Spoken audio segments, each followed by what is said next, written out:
Какво показваме? Показваме една от отрязаните саксии. Защо я показваме? Да се види колко цвят има.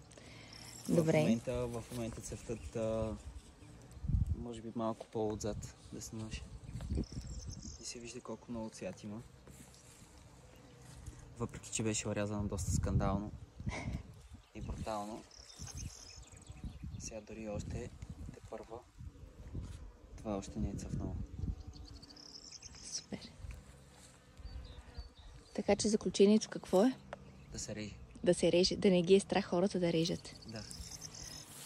Добре. Благодарим. Моля. Какво правиш? Тук сега местя боровинките. Първите ми боровинки, които бяха тестовите преди 5 години. Това тук е Патриот, който снимаш. Понеже ги местя бяха там струпани на купче, защото не остана време. Сега местя тук на капковото. Ето, нито са торени, нито са поливане.